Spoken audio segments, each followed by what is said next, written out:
381. Bakit?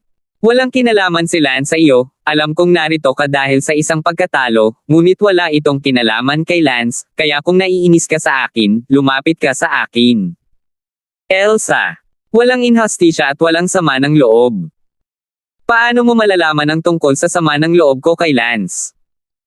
Ngumuso si Xavier. Kaibigan ko si Lance, ipinapayo ko sa iyo na huwag mo siyang hawakan, kung hindi, hindi tayo magiging magkaibigan. Pagkasabi noon, naglakad si Elsa sa Novice Village. Kinagat ni Xavier ang kanyang mga ngipin at galit na sinabi, Elsa, umibig ka sa ibang lalaki, kailangan kong piliin ang kapatid mo, pero ano ba, ang kapatid mo ay dating kasintahan ni Lance, hindi ba ako magalit? Hindi ako pumayag na bugbugin si Lance. Pagkasabi niyan, tumalon si Xavier at lumipad papunta sa Novice Village, pinahinto sina Lance at Sally sa kanyang harapan. Sandali lang, Lance. Sabi ni Xavier. Natigilan si Lance at nagtanong, Xavier, bakit mo ako pinipigilan? Lance, kung lalaki ka, makikipagduel ka sa akin. Ngumisi si Lance, Xavier, kung gusto mong makipagduel, makakahanap ka rin ng taunang Dark Warrior, ano ang hinahanap mo sa akin? Tumakbo si Elsa at galit na sinabi, Xavier, huwag kang maging hindi makatwiran. Ngumuso si Xavier, naiinis ako kay Lance ngayon, inaayawan ko siya, hindi ba? Elsa, kung gusto mong itigil ko na ang pang-iistorbo kay Lance, simple lang, kumuha ka ng Dark Warrior Red Alikabok at hayaan mong patagin ko siya. Isang segundo tandaang basahin ang aklat. Ikaw. Galit ang puso ni Elsa, alam ni Elsa na ang Dark Warrior ay isa ring panloob na klase, kaya hindi niya alam kung ang Dark Warrior ay ang kalaban ni Xavier. Ang Xavier na ito ay naging napakalakas. Tao mula pa noong bata pa siya, isa sa mga pangunahing anak ng kanilang pamilya, syempre alam ni Elsa ang lakas ni Xavier, kaya naman hindi siya pinahintulutang humanap ng gulo kay Lance. Nakita ni Sally ang daliri ng paa na si Xavier na mataas at makapangyarihan, galit, Xavier, makatwiran ka ba, may kakayahang makahanap ng isang talunin na Red Dust Duel na pupuntahan, nakita mo si Lance na ilabas ang iyong galit ay kung ano ang kakayahan. Sinabi ni Elsa, Xavier, umatras. Hahaha, hahaha. Isang malamig na tawa ang pinakawalan ni Xavier, hinahanap niya si Lance para guluhin siya, hindi dahil sa isang pagkatalo ng Dark Warrior, ngunit dahil si Lance ay dating kasintahan ni Yana, kaya nagkaroon si Xavier. Upang kunin ang natirang laro ni Lance, nakakaramdam ng labis na kalungkutan, ngunit hindi niya ito masabi, kung hindi, hahamakin siya ni Elsa. Ngumuso si Lance, Xavier, sigurado ka bang gusto mo akong guluhin? Lance, kung laki ka, ilabas mo ang iyong espada.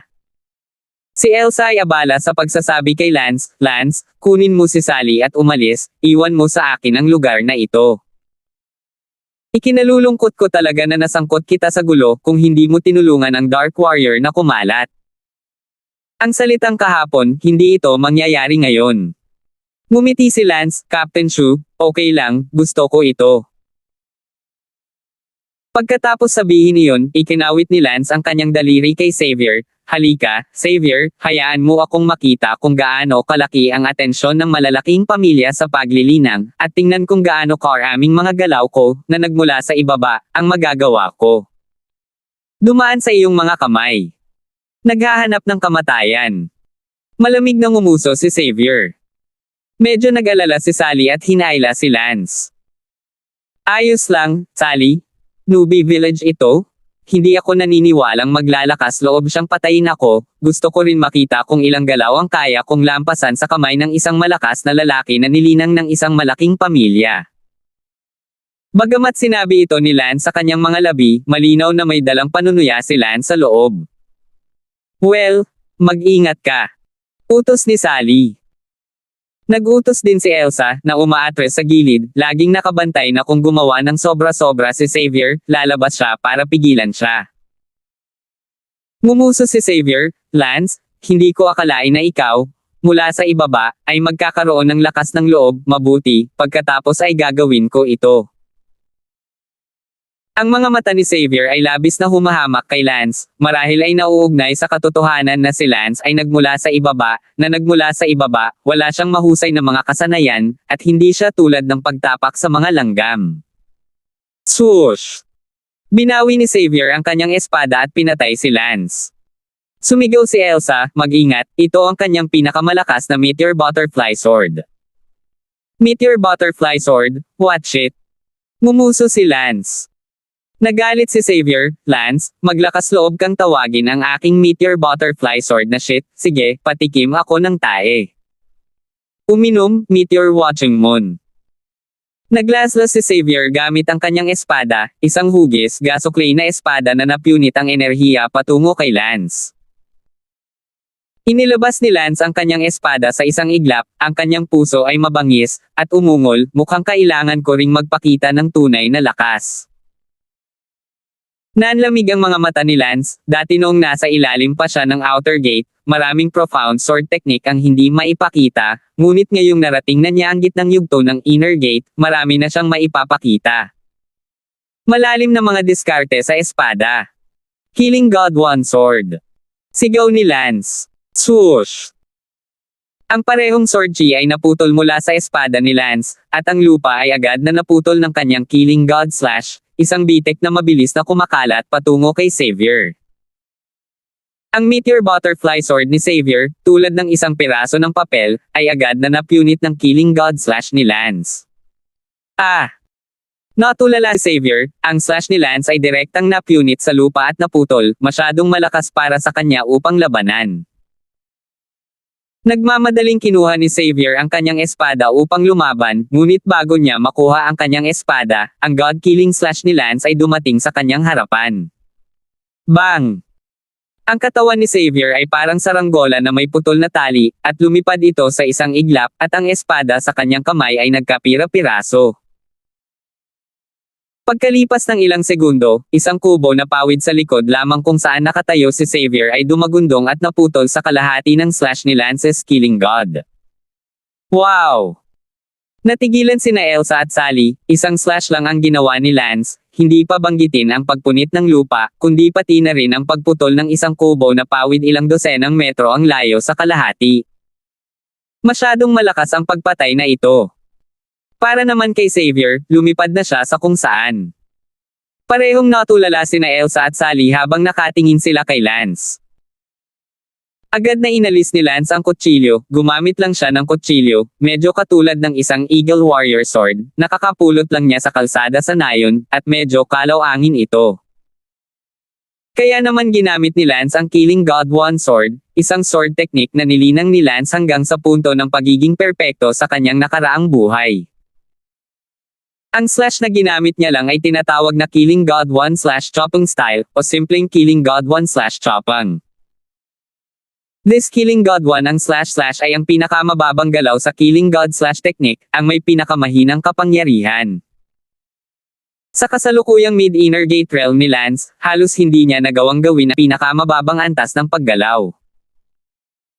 Siyempre, kahit na ang Killing God One Slash ang pinakamahinang galaw, halatang pinipigilan lang ni Lance ang kanyang kamay, kung hindi ay naputol na si Xavier sa kalahati.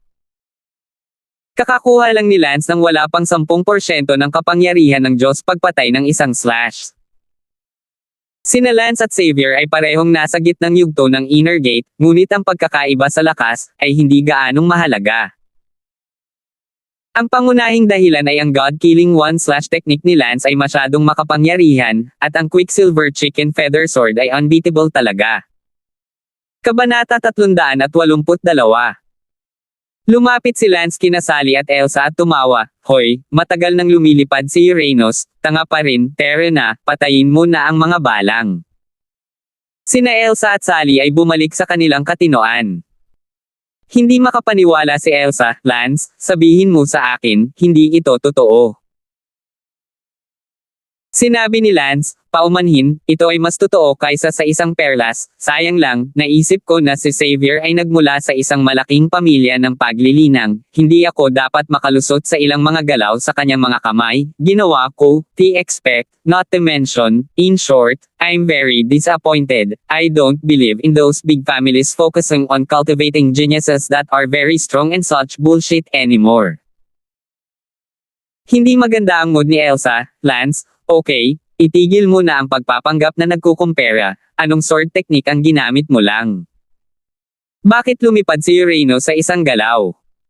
Walang dahilan, alam ko kung gaano kalakas si Xavier. Ang Meteor Butterfly Sword ay, ito ang tatlong pinakamalakas na unheralded na sekreto ng kanilang pamilya. Sinabi ni Lance, Meteor Butterfly Sword, ito ay talagang kasing bilis ng isang shooting star, hindi ko alam kung saan lumipad si Xavier, nahulog ba siya sa kanyang kamatayan. Oh, Captain Shu? Gusto mong malaman kung anong uri ng sword technique na meron ako, tama, hindi yan sword technique, yan ay saber technique. It's called killing God 1 slash, kahit sinong kalaban, isang slash lang. Hindi naman, ganoon kalakas. Siyempre, bakit pa ito tatawaging Killing God 1 slash, ngunit may ilang mga estilo ng Killing God 1 slash, at ang katatapos ko lang gumanap ay ang pinakamahina sa Killing God 1 slash, at ito lang ang magagawa ko. Isa ngayon. Wow! Ito ang unang pagkakataon na nakakita ako ng napakalakas na talent, hindi sayang na makilala ka. Umiling si Lance at sinabing, hindi mo pa nakikita ang tunay na kapangyarihan ng Killing Gods 1 slash cut. Bakit? Unang website Conshu 8. Net. Kasi, wala pang 10% ng kapangyarihan ko ang ginamit ko para lumabas sa slash na yan, ha? Natakot ako na pugutan ko ng ulo si Uranus, kaya nanatili ang kamay ko. Ano? Natigilan si Elsa doon. Tinawag ni Lance si Sally, Tara na, Mrs., ano pa ang hinihintay mo, patayin mo na ang mga balang, ayaw mong dumaan sa ugat ng Rendoy. Si Sally ay nagmamadaling sumunod. Tumingin si Elsa sa likod ni Lance, kaya walang gas ang nagmura, Lance, pervert ka talaga. Tumalikod si Lance at ngumiti, Kapitan Shu, sa totoo lang, lumaban ako gamit ang Dark Warrior, ang Dark Warrior ay hindi mas mahina kaysa sa akin, o baka mas malakas pa ito kaysa sa akin. Ano? Dark Warrior him? He's really that strong. Sabi ni Elsa na biglang namula. Oo, bakit ka namumula? You, nasaan ako? Mukhang nahihiya si Elsa. Hahaha. Tumawa si Lance at naglakad palayo, narinig ni Elsa na ang taong gusto niya ay kasing kapangyarihan ni Lance, ang sorpresa ay abnormal, namumula, ang kanyang bibig ay mahinang umungu, isang pagkatalo ng Dark Warrior, lumabas ka. Lalo lang talaga kitang namimiss. Nang si Elsa ay iniisip pa rin ang kanyang sarili na kasama ng Dark Warrior, na si Xavier ay gumapang pabalik sa isang gulo. Xavier, ayos ka lang ba? Tanong ni Elsa, dahil medyo nakakalungkot na magulo ang buhok ni Xavier at pinatay pa niya ang isang piraso ng kanyang kilay. Nasaan si Lance? Siya. Hindi pa ako tapos sa kanya. Galit na sigaw ni Xavier, hindi naman siya ganoon nagalit noong una dahil nakaramdam siya ng sobrang hiya nang makita niyang nakatingin sa kanya si Elsa na may napakalungkot na tingin. Pumunta sina Lance at Sally upang patayin ang mga balang. Sabi ni Elsa. Nang marinig ni Xavier na umalis na si Lance, agad siyang nagalit at nagsabi, ano ba, tumakbo siya ng napakabilis, kung hindi, tiyak na hindi ko siya patatawarin, ang pinakamalakas kong galaw ng Meteor Butterfly Sword ay hindi pa naisagawa. Sinabi ni Elsa, kakaalis lang din ni Lance, kaya tatawagan ko siya, Lance Demon. Nagulat si Xavier, naglakas loob siyang magreklamo ng ganoon dahil narinig niya na umalis na si Lance, ngunit hindi niya inaasahan na tatawagan siya ni Elsa. Huwag! Natarante si Xavier para pigilan si Elsa na tawagan si Lance. Di ba sabi mo hindi ka pa nakakagawa ng pinakamalakas mong galaw? Ngumuso si Xavier, dahil wala na siya, ayaw kong maging ganoon kagulo. Sa sandaling ito, ang boses ni Lance ay biglang nagmula sa likuran, sino ang tumatawag sa akin at bakit? Ah! Nanginginig si Xavier nang marinig niya ang figure ni Lance at napalingon siya sa takot, nakatingin kay Lance sa takot. Sinabi ni Elsa, tinawagan kita. Ano ito? Iyon, sinabi ni Xavier na ang kanyang pinakamalakas na galaw ng Meteor Butterfly Sword ay hindi man lang ginamit, hindi siya kumbinsido at gusto niyang labanan ka. Elsa. Tumingin si Lance kay Xavier at nagtanong, talaga? Kung gayon, bilasan mo, nagmamadali ako, kailangan ko pang pumatay ng mga balang. Ngumuso si Xavier, Lance, ang pinakamalakas kong galaw ng Meteor Butterfly Sword ay hindi man lang naglaro, ngayon lang iyon malalim. Gayunpaman, hindi ako makikipagkompetensya sa iyo para sa iyong pagiging abala, kailangan ko ring magmadali at pumatay ng mga balang.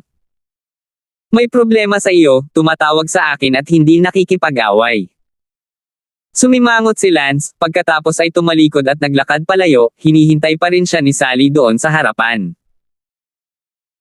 Lumakad palayo si Lance, muling sinabi ni Xavier kay Elsa, Elsa, huwag kang mag-isip ng anuman, ang aking Meteor Butterfly Sword ay tiyak na hindi mas mahina kaysa sa talim ni Lance, tinanguan ko lang ito, tulad ng nakikita mo. Halika, Xavier, hindi ako interesado sa pag-i-imagine ng mga bagay-bagay. Mabuti nga pala, kailan ka libre, ilabas mo ang Dark Warrior mo, gusto kong makipag-spar sa kanya.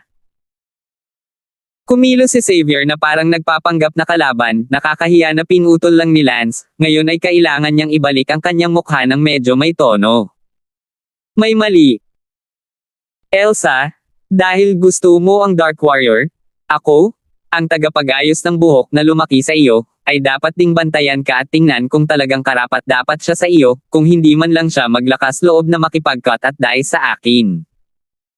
Kung gayon anong mga kwalifikasyon mayroon siya para magustuhan mo siya. Sinabi ni Elsa, nakipaglaban si Lance gamit ang Dark Warrior, kahit na si Lance ay makakadraw lang sa kanya, at kahit halos matalo, gusto mo ba talagang makipag-spar sa Dark Warrior? Kung gusto mo talagang makipag-spar sa kanya, kaya ko itong ayusin kapag nagkaroon ako ng pagkakataon. Yun, Elsa? Papatayin ko muna ang mga balang, kikita ako ng mas martial coin ngayon kaysa kahapon, hindi pa kita kakausapin, see you in the evening. Wang natarante si Xing at umalis. Napabuntong hininga si Elsa, gutless, marinig na ang Dark Warrior ay makapangyarihan kay Lance, mas mabilis na nadulas kaysa sa isang koneho, at gusto pa ring makipag-spar sa kanya, sapat na ba ang lakas mo? Pagkawala, si Xavier ay nanlumo, nako, ang isa at lahat ay napaka-perwisyo, ang lakas ni Lance ay napakalikot, na ang lakas ng Dark Warrior ay talagang napakalihis din, paano ako si Xavier ay makakatayo pa sa aking sarili? Sa harap ni Elsa sa hinaharap, holy shit. At si Elsa, nang marinig ni Lance na nagsabi na ang Dark Warrior at ang kanyang lakas ay halos pareho, lalo niyang namimiss ang Dark Warrior, desperadong umaasa na ang Dark Warrior ay lalabas para hanapin siya, handa siyang maging kasama niya sa buong buhay niya. 383. Pagpatay sa Diyos sa isang hiwa. Swoosh! Boom boom! Sa isang hiwa, isang hindi kilalang bilang ng mga balang ang natupok ng talam.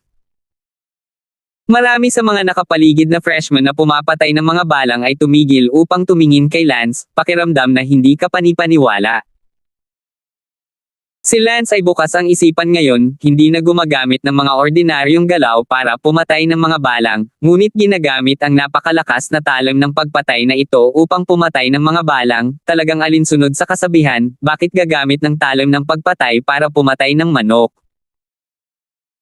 Si Lance ay pumatay ng ganito hanggang gabi, si Lance ay napagod na, kung hindi dahil sa kanyang malakas na panloob na kapangyarihan, naubos na niya ang kanyang kapangyarihan at bumagsak sa lupa. Killing God 1 slash. I've been slashing for a day now, but unfortunately, I still can't perform the second style, Killing God 1 slash break. It seems that the Killing God slash is very demanding on the realm, as pati na rin sa bawat meridian ng katawan. Natatakot ako na itong katawan ko ngayon ay mahihirapang gawin ang pangalawang estilo, Killing God 1 blade break. Ikinalulungkot ni Lance na ngayon ay hindi niya talaga sinusubukang pumatay ng mga balang, ngunit nais niyang makita kung magagawa niya ang pangalawang estilo, at ito ay hindi niya magawa. Ang Killing God 1/break ay mas malakas kaysa sa unang estilo. Tara na, Sally, oras na para tingnan kung ilang balang ang napatay ko ngayon. Sabi ni Lance. Lance, ginagamit mo ang God-killing blade technique para pumatay ng mga balang buong araw ngayon, masyadong gastador iyon, malamang naubos mo ang iyong panloob na enerhiya. Sabi ni Sally. Ngumiti si Lance, okay, pero pagod na talaga ako. Pagdating nila sa pasukan ng nayon, hinihintay na ng punong nayon si Lance. Lance, labas ka na. Punong barangay, ilang Marshall coins ang kinita ko ngayon? Tanong ni Lance Damon. Lance, masyado kang nagsisikap. Sabihin mo, punong barangay, ilang Marshall coins ang kinita ko? Ngumiti ang punong nayon, kumita ka ng 300,000 Marshall coins ngayon. Ano? Natulala lang si Sally, 300,000 Marshall coins, anong konsepto ito? Ano ang tungkol sa akin? Si Sally ay abala sa pagtatanong. Kumita ka ng 210 Marshall coins. Inilabas ni Sally ang kanyang dila at tumingin kay Lance, ang kanyang mga mata ay puno ng kalabuan, na parang sinasamba at mahal niya si Lance. Sinabi ng punong nayon, Lance, ikaw ang kasalukuyang freshman na nakakuha ng pinakamaraming Marshall coins sa Novice Village, ang second place person ay nakakuha ng 100,000 Marshall coins ngayon, at ang third place person ay 80,000. Siyempre, ang mga taong iyon ay, mas mahina kaysa sa iyo, pumapatay lang sila ng mga balang gamit ang ordinaryong mga diskarte sa espada, habang ikaw ang pinakamalakas na pumatay ng espada. Ang ordinaryong espada na pumapatay ng mga balang ay maaaring pumatay ng 100,000, ito ay talagang pambihira. Sabi ni Lance. Lance, mayroong higit sa 300 mga bagong mag-aaral sa klase ng bagong taon na ito sa antas ng Inner Gate. Nakikita ko na ikaw ay nasa yugto ng pagpatay ng balang, huwag ibunyag ang iyong lakas, at panatilihing mas mahiwaga ang iyong sariling mga card. Para mabigla. Sa future freshman competition lang medyo mas mataas ang ranking mo. Magiliw na paalala ng punong nayon kay Lance. Nagulat si Sally, hindi naman, mahigit 300 inner level freshman. Oo, dahil medyo espesyal ang sitwasyon ngayong taon, napakaraming inner class powerhouses ang dumating sa Marshall Academy, hindi ko isisiwalat sa iyo ng eksakto dahil sa kung ano. Tuwang-tuwang sinabi ni Lance, mabuti lang sa ganoong paraan, kung hindi, ito ay isang grupo ng mga mahihina, at ang new student competition ay hindi magiging masaya. Tumawa ang punong nayon, Lance, ang galing mo sa kutsilyo, napaka-domineering at kakaiba, sana makapasok ka sa top 30 ng new student competition. Ngumuso si Lance, village chief, nanunuya ka ba? Top 30. Ako, si Lance, ay hindi pumunta sa Martial Arts Academy para maging top 30. Tumawa ang punong nayon, Lance, huwag masyadong mapangahas, ang Martial Academy ay nakatuon sa mga henyo sa militar ng buong silangang Asya, lalo na sa Yanhuang Empire, at isa ka lang sa kanila sa napakaraming martial genius. Might as well tell you that there's a very strong genius this year. He's only 16 years old and he was already reached the late inner gate, but this person, however, isn't strongest. There are at least 30 others who are stronger than him. Ikaw, para ma-top 30, ang galing talaga. Si Lance ay hindi kumbinsido at hindi nag-abala sa paghalik sa punong nayon. Sally, babalik na tayo. Ngumuso si Lance. Sinabi ni Sally, talaga bang napakaraming henyo? Umabot sa huli na inner gate sa edad na 16, ngunit talagang may 30th tao na mas malakas kaysa sa kanya, sus. Tumango si Lance, henyo na isang buhok ng manok, hindi mo ba alam na sa aking nakaraang buhay, naabot ko ang antas ng katutubo sa 18 taong gulang. Itong ilang maliliit na hipon ng antas ng panloob na sekta, naglakas loob pa silang tumalbog sa paligid. Sa harap ko, hintayin mo ako, new life competition, tingnan mo kung paano ko isa-isang bugbugin itong mga tinatawag na henyo. Ma'am, naniniwala ako sa'yo. Sa gabi, ipinikit ni Lance ang kanyang mga mata at nilinang, sisikapin ni Lance na linangin ang huling bahagi ng inner gate kanina, upang ang kanyang lakas ay tumaas din ng husto. Siyempre, hindi natatakot si Lance na hindi matalo ang mga iyon. Tinatawag na mga henyo, si Lance ay lubos na kumpiyansa kahit na siya ay nasa gitnang yugto ng Inner Gate, ang numero 1 pinakabata sa mundo, anong biro. Kinabukasan, patuloy na ginamit ni Lance ang Killing God One Blade para pumatay ng mga balang.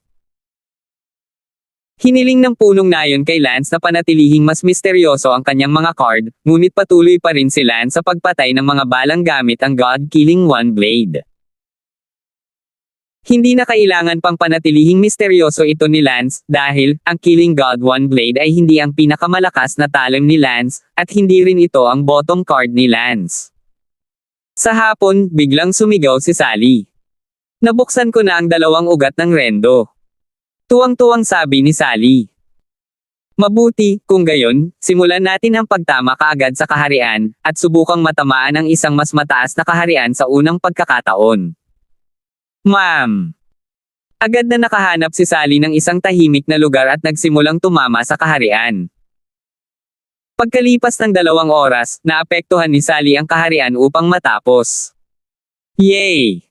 Tuwang-tuwang sigaw ni Sally. Nakapasok na ako sa gitnang yugto ng panlabas na gate. Tuwang-tuwang sabi ni Sally. Hinalikan ni Lance si Sally sa pisngi, at si Sally ay namula ng husto.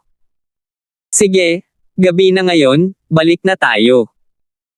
Tinanong ni Sally, ngayong nabuksan ko na ang ugat ng Rengwo, kailangan ko pa bang pumatay ng mga balang bukas? No need. You will not be able to kill much with your strength. I'm afraid I have a lot of martial coins now. Go to the village chief to settle the bill. Pagdating sa pasukan ng nayon, ngumiti ang punong nayon at nagsabi, binabati kita, Sally, nabuksan mo na ang Ren at ang pangalawang vessel at narating mo na ang gitnang yugto ng outer gate. Salamat! Punong barangay, putulin ang kalokohan at bayaran ang bayarin, ang kahapon ay hindi pa nababayaran. Sabi ni Lance. Sinabi ng punong nayon, kumita ka ng isa pang 300,000 martial coins ngayon, kasama ang kahapon, sa kabuoang 600,000. Binigyan ng punong nayon si Lance ng martial arts card, katulad ng bank card. Sa ngayon, mayroon ng mahigit 600,000 na ipon si Lance, sapat na para magbayad ng tuition at iba pa. Sa mga sumunod na araw, hindi talaga pumunta sina Lance at Sally sa Novus Village, ngunit sa halip, naglibot sila sa Marshall Island, hindi masama para sa pera, at binuksan din ang Rengway Pulse, kaya ano ang punto ng pagpatay ng mga balang. Napakaganda ng tanawin ng Woolen Island, at parang nag-honeymoon ang dalawa. Gayunpaman, ang relasyon sa pagitan ng dalawa ay hindi kailanman nasira hanggang sa puntong iyon. 384. Natatakot si Lance na si Sally ay ayaw, at ang mga batang babae na si Sally ay masyadong nahihiya na gumawa ng inisyatiba, kaya walang relasyon, ang dalawa ay paminsan-minsang magkayakap ay makakaramdam ng kakaibang kapana-panabik, ang pinakamagandang panahon ng pag-ibig, marahil ang hindi maliwanag. Panahon nito. Sa ika-4 na araw pa lang ng tour, biglang tumunog ang tenga ni Sally, pakiusap lahat ng mga bagong estudyante na lumahok sa assessment, sa admissions department ng Martial Arts College para makatanggap ng assessment, nag-expire na. Lance, nakatanggap ako ng notification ng assessment sa tenga ko, pumunta ka sa admissions department ng Martial Arts Academy para kunin ang assessment. Pumunta ka. Magkahawak kamay na lumipad sina Lance at Sally, tumuntong sa mga puno at nagtungo sa Martial Forest Academy. Kinabukasan, kinuha ni Sally ang assessment, matagumpay na naipasa ito, at naging opisyal na estudyante ng Martial Forest Academy. Ang mga hindi nakalusot sa Ren at Zoo Veins ay walang pagpipilian kundi sumakay ng eroplano at umalis sa Marshall Island, marami sa kanila ang hindi naiintindihan hanggang sa umalis sila kung bakit hindi sila nagtagumpay sa pagtatasa. Sa wakas ay pumasok sina Lance at Sally sa Martial Forest Academy. Ang dormitoryo ko ay nasa Building 8 sa Area 3. Sabi ni Sally. Tumingin si Lance sa kanyang susi at sa likod nito ay nakasulat, District Sham, Number 1. Nako, hindi naman masyadong malapit ang dormitoryo natin. Di bale nasa iisang lugar naman tayo kaya bakit hindi mo muna ako samahan at sasamahan kita maghanap ng dorm kapag tapos ka na, okay? Isang segundo upang tandaan na basahin ang libro. Mabuti. Tumango si Lance. Mabilis, nahanap niya ang dormitoryo ni Liu Shuyon, Building 8 sa Area 3, kung saan nasa iisang gusali ang lahat ng babae. Dumating si Sally sa room 604, ito ang kanyang dormitoryo ngayon. Ginamit ni Sally ang kanyang susi upang buksan ang pinto sa kanyang silid, ito ay malawak, katumbas ng isang maliit na 3 silid tulugan na suite. Ang silid ni Sally ay nasa una at may pinakamagandang sikat ng araw. Gayunpaman, nang buksan ni Sally ang kanyang silid, nalaman niyang may pumalit sa loob. Nagtanong si Lance, hindi ba ito ang silid na inayos para sa iyo? Bakit may natutulog? Tama, ito naman bakit may nakatira dito? Natarante rin si Sally Brown. Sa sandaling iyon, isang batang babae mula sa isa pang silid ang nagbukas ng pinto at lumabas, na nagsasabing, "Hello, ikaw ba ang aming kasama?" Oo, ako si Sally. At ito ang aking kasintahan, at ikaw? Tanong ni Sally sa babae. Hello, my name is Gao Yun. I received the gold medal notice directly to admit in, isang linggo muna ako dito. Hello, Gao Yun? By the way, how come this room that are arranged for me is occupied? Sinabi ni Gao Yun, isa siya sa iba nating kasama sa kwarto, ang pangalan niya ay Bailinger. Bailinger, bakit niya kinuha ang dorm room ko? Tanong ni Sally, medyo nagustuhan ni Sally ang unang kwarto. Ngumiti si Gao Yun, Sally, mas mabuting manatili ka sa kwarto ni Bailinger, nakita niyang mas maganda ang liwanag ng kwarto mo, kaya siya ang pumalit. Nagtanong si Lance, bakit niya ito kukunin? Si Bailinger ay nagmula sa isang malaking pamilya at sobrang galing, nasa gitna na siya ng outer gate bago pa man siya pumasok sa paaralan, isa siya sa mga unang pumunta dito. Hindi kayang bayaran ng mga tao mula sa malalaking angkan. Offend her? It's better to let her have it. We're all in the same dorm after all, so let's make peace. Payo ni Gao Yun. Naisip ito ni Sally at sinabing, kung ganoon, hayaan mo na siya. Matatag na sinabi ni Lance, hindi ko mapapayagan, ang aking kasintahan, paano ko hahayaan ang mga tao na ay bully siya. Pinayuhan ni Gao Yun, itong estudyante, umatras tayo, hindi talaga makakasakit si Bailinger. Sa itaas, sumama siya kasama ang kanyang kasintahan, na mas malakas pa at umabot sa panloob na antas bago siya nag-enroll. Oo, hindi pa rin ako papayag. Napabuntong hininga si Lance. Noon lang, may tunog ng susi na nagbukas ng pinto, at bumulong si Gao Yun, bumalik na siya. Sa susunod na sandali, binuksan ng isang batang babae ang pinto ng dormitoryo, at ang Bailinger ang binanggit ni Gao Yun. Tumingin si Lance kay Bailinger, ang kanyang hitsura ay katamtaman, at ang kanyang talento ay karaniwan din sa mga mata ni Lance. Si Gao Yun ay abala sa pagngiti, Linger, bumalik ka, oh, tama, ito si Sally, ang isa pa nating kasama sa kwarto, at nakatayo sa tabi niya ang kanyang kasintahan.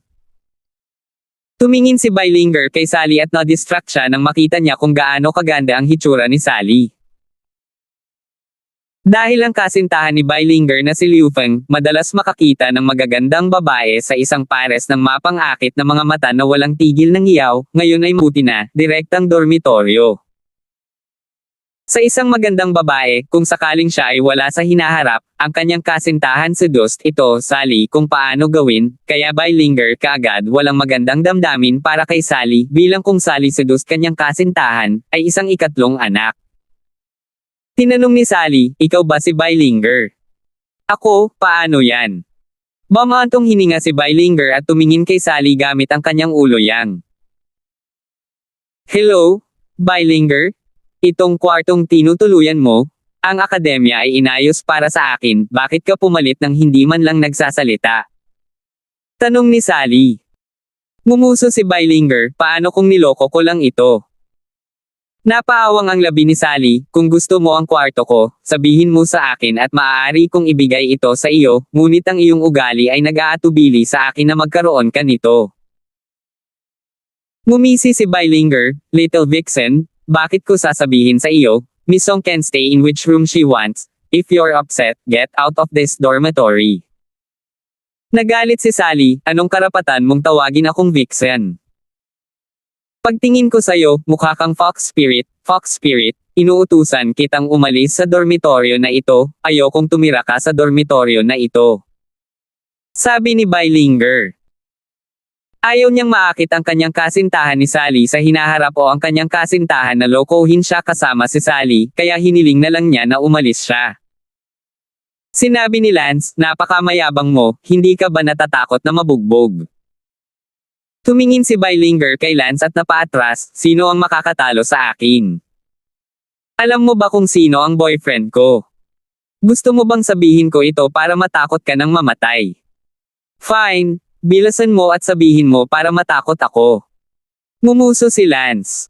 Freshman ang boyfriend ko sa inner gate level, natatakot.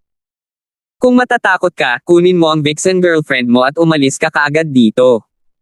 Slap! Biglang, isang malutong na tunog ang umalangaw-ngaw sa dormitoryo, at sinampal ni Lance ang mukha ni Bilinger. Nang matanto ni Bilinger na siya ay tinamaan ni Lance, ang kanyang buong katawan ay naging tanga, at siya ay nataman sa unang pagkakataon mula noong siya ay bata pa. How dare you hit me? Sampal. Muling sumampal si Lance, bagamat ang paghampas sa isang babae ay hindi isang kabayanihan, hindi napigilan ni Lance.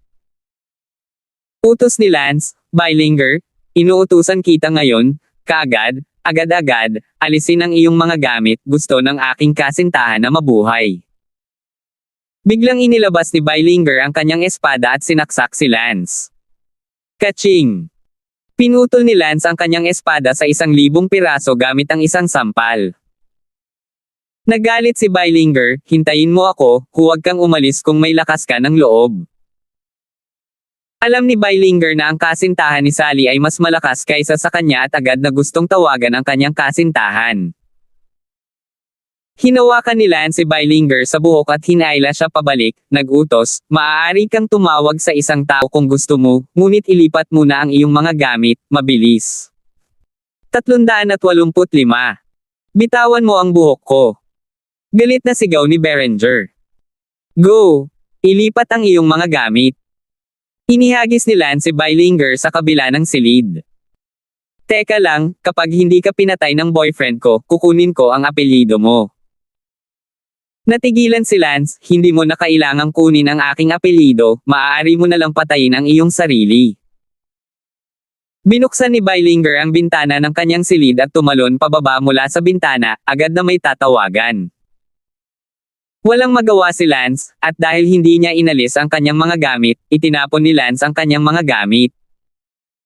Kaya, inihagis ni Lance ang lahat ng gamit ni Bilinger mula sa bintana. Sally, mabubuhay ka na. Medyo nag-alala si Sally Brown, magiging matatag ba ang kasintahan ni Bilinger? Di bale, the stronger the better. Matagal na akong hindi nabugbog, gusto kong maranasan kung ano ang pakiramdam ng mabugbog, kung sino man ang makakatalo sa akin, gagantimpalaan ko siya ng Marshall coins. Sabi ni Lance. Nakinig si Gao-yun, abala sa pagtatanong kay Sally, anong klaseng lakas ng boyfriend mo? Bakit hindi ka natatakot sa boyfriend ni Bilinger?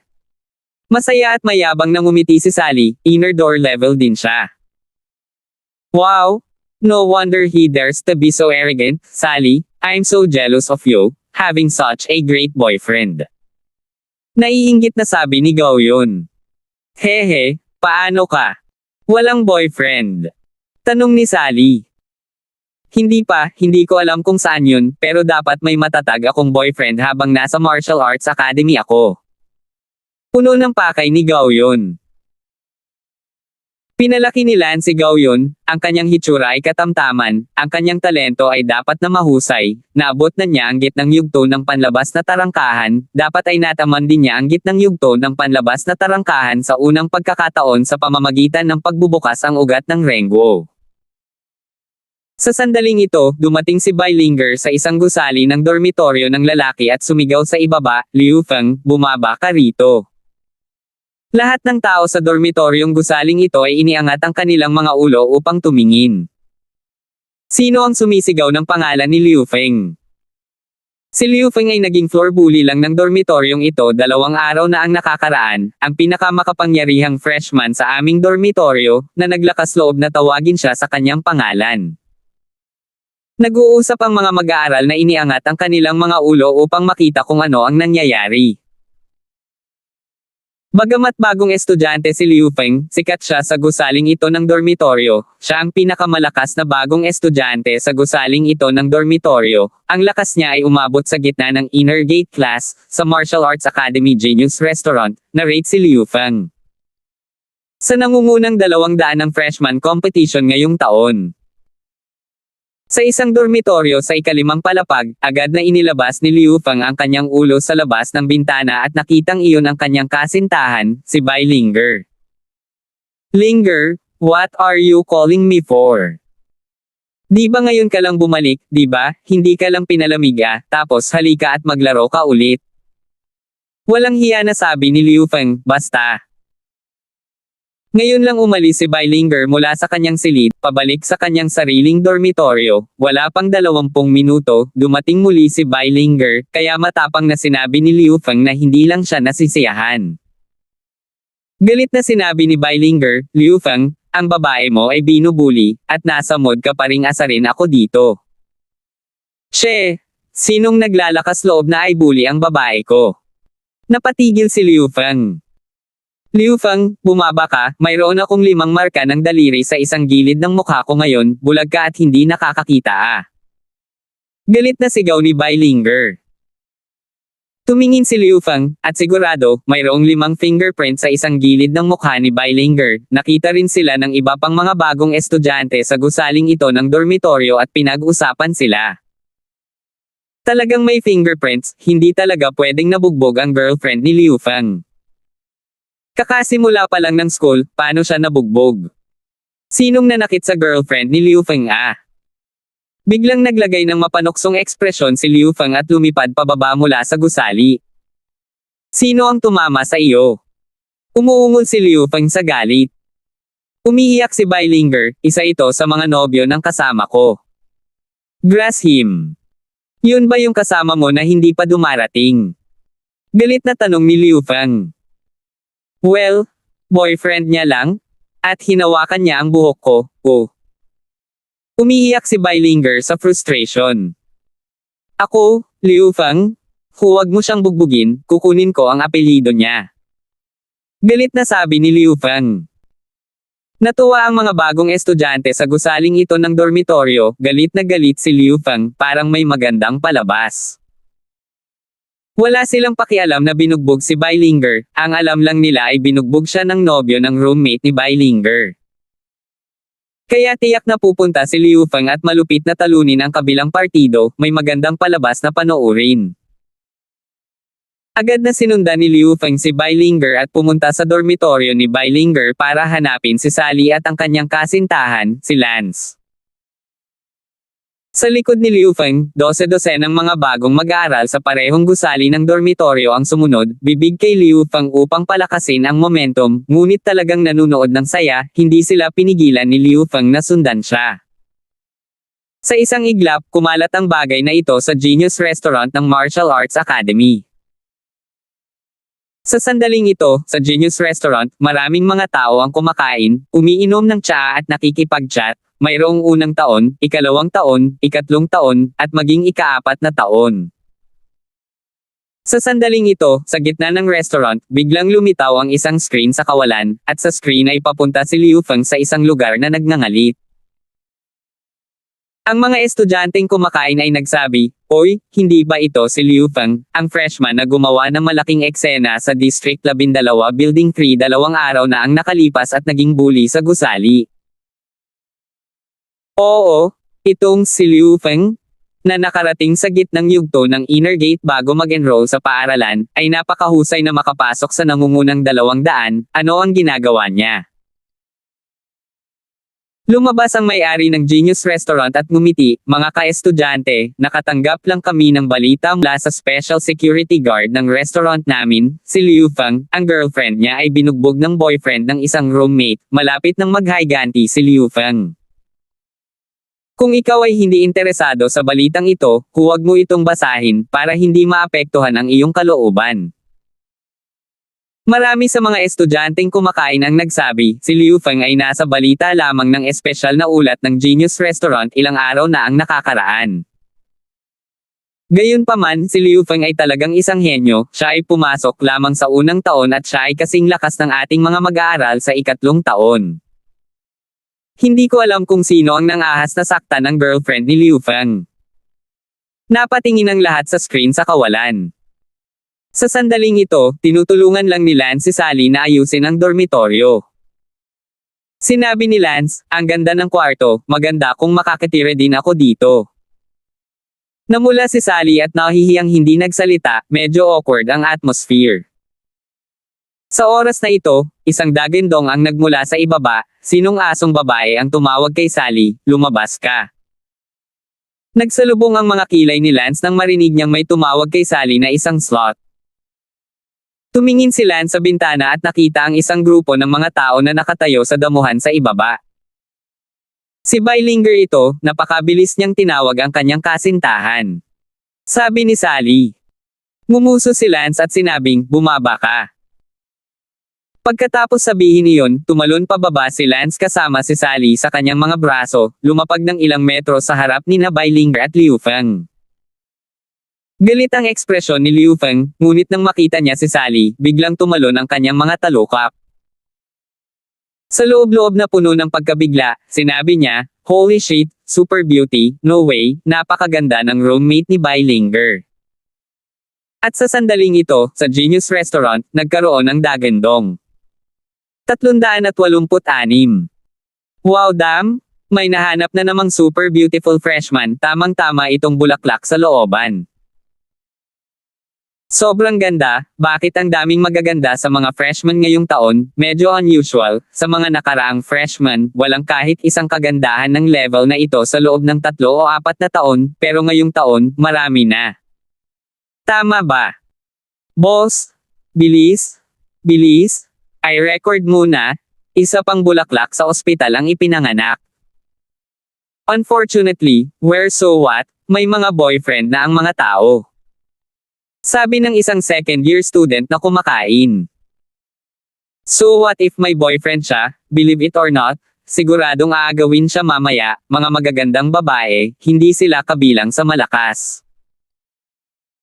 Sa eksena, hindi alam ni Lance at Sally na ang imahe niya sa sandaling ito ay lumitaw sa isa sa pinakamalaking restaurant sa Martial Arts Academy, dahil walang camera para makuha ito, ngunit isang bubuyog ang nag-transmit ng larawan sa walang laman na screen ng restaurant. Tumingin si Liu Feng kay Sally at nilunok ang kanyang laway, na para bang nakalimutan niya ang layunin ng kanyang pagbisita at nakatingin lang sa kagandahan. Nang makita ni Bailinger na nanahimik si Liu Feng, agad niyang ibinaling ang kanyang ulo para tingnan si Liu Feng, para lamang makita ang pag-agos ng bibig ni Liu Feng, ang kanyang lalamunan ay gumagawa pa rin ng paglunok, at ang kanyang mga mata ay nakatingin ng diretso kay Sally. Sinipa ni Bailinger. Liu Feng, patay ka na. Bumalik lang sa katinoan si Liu Feng, pilit na pinahina ang kanyang matinding tibok ng puso at sinabi kay Sally, "Ikaw ang kasama ng girlfriend ko." Tandaan ang URL. Konsyo 8. Net. Oo, ako si Sally, at ang iyong kasintahang si Bailinger ay eksaktong kasama ko. Tanong ni Liu Feng, "Bakit mo binubuli ang girlfriend ko?" Yung girlfriend mo ang pumalit sa kwarto ko noong una at medyo hindi makatwiran, tapos binugbog ng boyfriend ko si Bailinger. Tumingin si Liu Feng kay Lance at sinabing may malungkot na mukha, "You're her boyfriend." Ngumuso si Lance, "Idiot." Natigilan si Liu Feng, hindi niya inaasahan na tatawagan siya ni Lance na tulala sa unang pangungusap. "Ano ang sinabi mo?" Naalimpungatan si Liu Feng. "Sabi ko, tulala ka." Ulit ni Lance. Umuusok na sa galit ang butas ng ilong ni Liu Feng, ngunit hindi siya agad umatake, tumawa siya at itinuro si Lance at sinabing, tapos ka na. Idiot, naglalaro pa ng itlog, nakikita ko na lumaki ka nga na naglalaro ng itlog. Tila hindi nag-react si Liu Feng at inikat ang kanyang ulo para tanungin si Beilinger, ano ang ibig niyang sabihin. Galit na galit si Beilinger, sabi niya lumaki ka sa paglalaro ng sarili mong itlog, hindi nga alam ng mga itlog paano ba naman ang tanga mo, pinapagalitan ka ng mga tao ng ganito, wag mong ilagay sa mata nila, ikaw. Wala pa ring ginagawa. Napagtanto lang ito ni Liu Feng. Okay, you're creepy enough. Kinagat ni Liu Feng ang kanyang mga ngipin. Umungol si Beilinger, Liu Feng, mabilis mo siyang sinaktan ano pa ang hinihintay mo, sampelan mo ng ilang sampal ang asong iyon na si Sally. Galit talaga si Liu Feng, talagang naglakas loob na suntukin ang kanyang kasintahan, ngunit hindi ko alam kung bakit, pagkatapos makita si Sally, tumigas ang kanyang galit para mabawasan. Ay parang babaeng nayon, kaya, nabawasan ang galit. Si Beilinger ay masyadong matigas ang ulo, nakikita si Liu Feng na palaging nakatutok kay Sally, hindi lang kumikilos para tamaan si Sally. Galit na galit, sinipa ang katawan ni Liu Feng at nagutos, Liu Feng, sinabi ko sa iyo na tamaan mo ang asong iyon, gawin mo. Naririnig mo ako. Sumigaw si Liu Feng, okay, alam ko ang score. Tumingin si Liu Feng kay Sally at sinabi, Sally ang pangalan mo. Sinabi ni Sally Brown, paano kung ayaw ko? Kumunat ang noo ni Liu Feng, alam mo, nahihirapan ako ngayon. Napabuntong hininga si Sally, ano bang pinaglalaban mo, natatakot ka ba na hindi mo matalo ang boyfriend ko? Then fuck off. Ngumisi si Liu Feng, wala akong pakialam sa boyfriend mo, ikaw ang kinahuhumalingan ko ngayon. Okay, sasabihin ko agad, nabigla lang ako nung una kitang makita, hindi isipin mo na may napakagandang babae sa mundong ito. Hindi ko alam kung dapat ba kitang suntukin ngayon, kung payag kang maging girlfriend ko, itatapon ko si Beilinger at makakasama mo, ano ka tingin?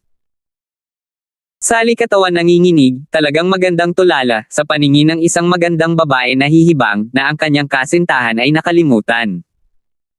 Tumaas ang bibig ni Lance, labis na hinamak si Liu Feng. Si Beilinger ay sisubog sa galit, hindi niya akalain na tinawag niya ang kanyang kasintahan upang maghayganti, at bilang isang resulta, dahil kinukulam siya sa kagandahan ni Sally, gusto niya itong talikuran. Liu Feng, hindi ka tao. Umungol si Beilinger. Gayunpaman, hindi pinansin ni Liu Feng si Beilinger at tumingin kay Sally, bumibilis ang tibok ng kanyang puso, ano sa tingin mo ang proposal na ginawa ko? Ako, si Liu Feng, dati ay napakalandi, ngunit nakikita-kita ngayon, vow that I will never be flirtatious again, I will only be good to you. Also, I'm a genius. I'm only 20 years old this year, but I've already reached the middle stage of the inner gate, and also, I've been rated by the Genius Restaurant as someone who can hit the top 200 of the freshman competition. Just think about it, I really fell in love with you at first sight. Sa sandaling ito, sa Genius Restaurant, maraming tao ang nanunuya, itong Liu Feng, talagang nabighani siya sa kagandahan ng isang sobrang ganda. Sinabi talaga ni Liu Feng ang mga salitang ito, tila naantig si Liu Feng sa tunay na pag-ibig. Hindi man lang iniisip ni Liu Feng, karapat-dapat ba siyang magpaganda ng courtyard flower level sa kanya. Kung siya man iyon, o ang batang iyon sa tabi ni Sally, hindi siya nakatadhana na makuha ang courtyard flower. Isang kagandahan sa antas ng bulaklak sa looban, ang pinakamalakas lang ang makakakuha nito, tanga. Yung lalaking katabi ni Sally, anong swerte, nakuha niya si Sally bago siya pumasok sa school, pero sa kasamaang palad, hindi na niya pag-aari ang future, pero kahit isang beses lang, anong swerte. Sa eksena, hindi gumalaw si Lance, para lang makita kung gaano talaga katanga itong si Liu Feng. Ito ay dapat na paghihiganti para sa kanyang kasintahan, ngunit sa huli ay napagkamalan siya ng kasintahan ng iba. Umiyak si Beilinger, Liu Feng, hindi ka pa rin tao, hikbi. Ang mas malalim na paglubog ni Liu Feng, mas tumitingin siya kay Sally, mas gusto niyang mapasa puso niya ito, na para bang siya ay isang napaka-paboritong gawa ng sining, pakiramdam na napaka-perpekto sa bawat lugar. Sa sandaling si Liu Feng ipinikit ang kanyang mga mata, pinagpapantasyahan ng kanyang isip ang pagkakaroon ng ganoong kagandahan, ang imahe ay nabighani sa kanya. Sally, sinadya ko talaga. Nainis si Sally, mga mani, mayroon akong kasintahan, hindi mo ito nakita ng iyong mga mata. Umiling si Liu Feng at tumawa, okay lang, wala akong pakialam kung ilan na ang naging boyfriend mo noon, handa akong talikuran si Beilinger para sa iyo. Biglang sinabi ni Lance, kung gayon, nangangahas bang tamaan si Beilinger? Kung maglakas loob kang lumaban, nangangahulugan ito na tapat ka. Sa sandaling marinig ito ni Liu Feng, talagang nawalan siya ng malay, tumalikod, at sinampal ang mukha ni Beilinger. Si Beilinger ay agad na sinampal sa lupa. Natigilan si Sally, at tumingin pa kay Beilinger na may habag, paano niya nakilala ang ganoong tao. 387. Si Liu Feng ay abala sa pagsasabing, Sally, kaya kong talunin ang aking dating kasintahan para sa iyo. Napabuntong hininga si Sally, Liu Feng, paano mo magagawa iyon? Sally, huwag mo akong sisihin sa pagiging malupit ko, sobra kitang gusto, handa akong gawin ang lahat para sa'yo. Sadyang sinabi ni Lance, sino ang nakakaalam kung nag-iinarte ka lang, magkaroon ng lakas ng loob na tumama ng mas malakas. Tumalikod si Liu Feng at hinawakan si Beilinger na bumagsak sa lupa. Slap slap. Pagkatapos sampilan ng 12 ng sampal sa kaliwa at kanan ng kanyang mukha, itinapon niya si Beilinger at tumingin kay Sally at sinabing, matigas na ba ang oras na ito? Sinabi ni Lance, tiyak na walang awa, tila, talagang gusto mo ang aking kasintahan, sa kasamaang palad, ang langit ay lumutang ng dalawang salita, nang walang kabuluhan. Tumirik ang mga mata ni Liu Feng kay Lance at bumantong hininga, ang girlfriend mo, akin na siya. Idiot. Muling sinabi ni Liu Feng kay Sally, nakita mo na ang tunay kong puso, ngayon, naghihintay lang ito ng salita mula sa iyo. Medyo natakot si Sally at nagtago sa likod ni Lance, nanlumo, mayroon na akong kasintahan, akin na siya habang buhay, mamatay ka sa pusong ito. Isang segundo upang tandaan na basahin ang libro. Si Liu Feng ay tumawa at sinabi sa pamamagitan ng pag-igting ng mga ngipin, Sally, handa akong marahas na bugbugin ang aking kasintahan para sa iyo, at ginawa mo ito sa akin. Kung gayon, huwag mo akong sisihin sa pagiging malupit. Anong gusto mo? Bubugbugin ko yung boyfriend mo. Tumingin si Sally Brown kay Lance, nagtataka kung talagang hindi kayang talunin ni Lance si Liu Feng at labis siyang nag-aalala. Sinabi ni Lance, Sally, wala ka nang susunod na gagawin, hayaan mo akong bahala. Mag-ingat ka, isa rin siyang middle stage inner gate, parang henyo siya. Sabi ni Sally. Hahaha. Mapangasar na tawa ni Lance. Tumingin si Lance kay Liu Feng at sinabing, Damas, gusto mo ang girlfriend ko. Hindi ba ito kanais-nais? Kinagat ni Liu Feng ang kanyang mga ngipin, akin siya, handa akong gamitin ang buhay ko para agawin siya, hindi pa ako nakaramdam ng ganito kalakas sa isang babae, kung matino ka, automatikong makipaghiwalay sa kanya, kung hindi, huwag mo akong sisihin Liu Feng. Cut the crap, make your move. Ayaw na sundan ni Lance ang kalokohan. Tumingin si Liu Feng kay Sally, bumunot ng espada at sinabing, Sally, hahayaan kitang makita kung ako ay magiging dahado kung susundin mo ako, para sa iyong kapakanan, gagamitin ko ang aking pinakamalakas na pamamaraan ng espada ng maaga. Ngayon, ang undefeated sword duel. Originally, I will not use this card until the new student competition, but today, for your sake, I'm bring it out early because, after I'm done, I'm moved to me. Si Liu Feng ay may napakaseryosong ekspresyon sa kanyang mukha dahil siya ay talagang naantig, at tila si Sally ay ginawang seryoso ang isang mapagmahal na batang lalaki, si Sally ay talagang napakaganda. Sumigaw si Liu Feng at agad na ginamit ang kanyang pinakamalakas na galaw kay Lance, umaasa siya na, pagkatapos niyang gamitin ang kanyang pinakamalakas na galaw, si Sally ay masasaktan sa kanya. Sa oras na ito, sa Genius Restaurant, sinabi ng isang third-year student, The Undefeated Sword Duel, ito ang sikreto ng kanyang pamilya, ako ay nagmula, ang Undefeated Sword Duel, ay ang pinakamataas na martial art ng kanyang pamilya, mayroon itong ipinasa lamang sa mga batang henyo sa mga henerasyon.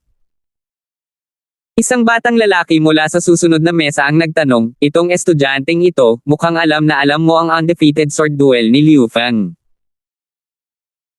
Kalokohan, galing ako sa parehong lugar sa kanya, kaya lang, taga-baba ako, sa tingin ko kung ako si Sally at nakita ang Undefeated Sword Duel, matutokso ako, sa sword technique lang na iyon. Maraming tao ang namangha, tulad ng inaasahan, bawat bagong estudyante na umabot sa panloob na antas bago pumasok sa paaralan ay may pambihirang sword duel. Sa eksena, sumigaw si Liu Feng, hindi nahuhulog sa lupa. Swoosh swoosh. Nagkaroon ng swoosh sa hangin, ngunit hindi nito maramdaman kung nasaan ang espada, at sa katunayan, isang napaka-domineering na espada, not falling to earth, narinig ko na ito ay minsang nilikha ng isang transcendent na eksperto na nagngangalang Not.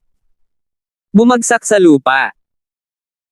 Sa eksena, yaong mga nunood, mahigit 10 metro ang layo, nasasakal pa rin ng sword chi na nagbubuga ng alikabok, at napabulalas, napakalakas ng sword move, tila ginamit ni Liu Feng ang pinakamalakas na sword move sa pamilya para sa isang sisiw, at hindi ko alam kung talagang haanga si Sally sa kanya pagkatapos itong makita. Ang lugar kung saan itinuro ng sword chi ay eksakto kung saan naroon si Lance.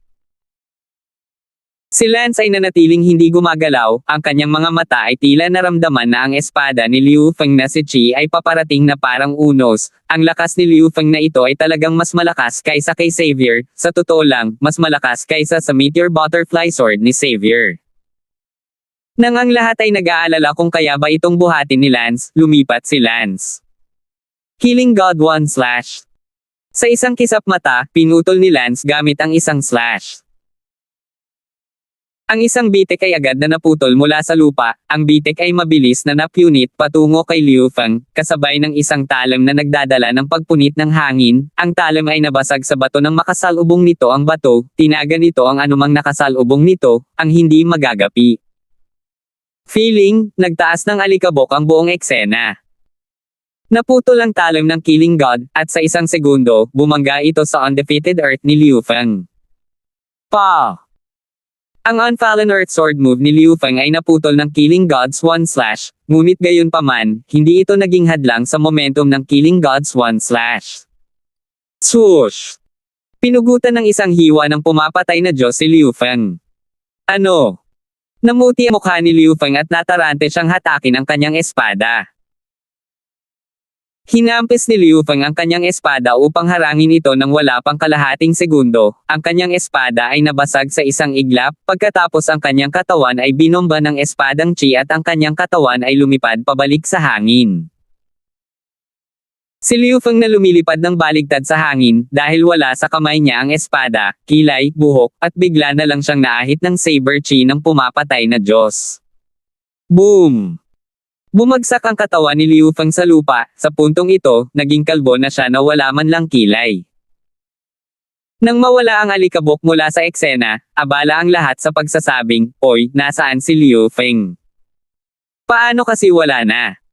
Sa ilang sandali, hindi man lang nakilala ng lahat na ang matandang lalaki na si Guang ay si Liu Feng. Maging si Sally ay tumingin sa paligid at hindi nakita si Liu Feng. Mayroon ding kasintahan ni Liu Feng, si Beilinger, na hindi rin mahanap si Liu Feng. Biglang sumigaw ang isang tao, "Lahat, tingnan mo, si Liu Feng ba ang kalbong matandang iyon?" Napatingin ang lahat sa kalbong lalaki, at holy crap, si Liu Feng talaga. Anong nangyayari? Bakit biglang naging kalbo si Liu Feng? Hinawakan ni Liu Feng ang dugo sa sulok ng kanyang bibig, pagkatapos ay hinawakan ang kanyang ulo, at ang kanyang katawan ay nanginig, hindi man lang niya namalayan na siya ay naging isang kalbo mismo. Sa pagkakataong iyon, muling sumigaw ang isang lalaki, wala na rin ang kanyang kilay. Ngumuso si Liu Feng at pinunasan ang sarili niyang kilay, at sigurado na wala rin ang kanyang mga kilay. Anong nangyayari? Sa isang kisap mata, kalbo, walang kilay. Napatingin ang lahat kay Lance. Inalis ni Lance ang kanyang espada at sinabi kay Liu Feng, "Silly boy, hindi mo gusto ang mga girlfriend ng ibang tao sa hinaharap. At saka, ang iyong tinatawag na no-fall sword duel ay masyadong masama, umuwi ka at magsanay sa isa pang 10 taon." Ah! Sigaw ni Liu Feng, nakaramdam ng sobrang hiya, naisip din niya na sasamba si Sally at sa gayon ay magagalaw pagkatapos makita ang kanyang undefeated sword duel, ngunit bilang isang resulta, ang kanyang espada ay nagkapira-piraso, at talagang naging kalbo siya. Walang kilay, tama ang mukha nito. 388. Sa Genius Restaurant, ang lahat ay nanatiling tahimik ng mahabang panahon bago bumulalas, napakapangangibabaw ng talem, itong kasintahan ni Sally, maaaring siya ang gumamit ng pinakamalakas na talem upang pumatay ng mga balang sa Novice Village ng ilang araw. Kanina. Itong si Liu Feng, tinatamaan ang mukha niya ngayon, bagamat malakas ang undefeated sword duel ng kanyang pamilya, sa kasamaang palad, hindi ito nararapat na banggitin sa harap ng saber technique ng isang tao. Ang kasintahang ito ni Sally, tiyak na siya ang Lance ng baguhang nayo na kumikita ng 300,000 martial coin sa isang araw. Lance, isang pangkaraniwang pangalan, ngunit ang kanyang saber technique, naaalala ko ito, sa tingin ko ay dapat siyang magkaroon ng pag-asa na makapasok sa top 100 ng novice competition. Hindi ko alam kung sino ang makakabasag ng kanyang espada. Ilang saglit, umuungal ang mga talakayan sa Genius Restaurant, ang mga tao ay ni-rate si Lance bilang maaaring makapasok sa nangungunang 100 ng freshman competition, habang si Liu Feng, ang akala lang ng lahat ay makapasok siya sa nangungunang 200, tila ang talem ng pagpatay ni Lance ay nagulat sa lahat.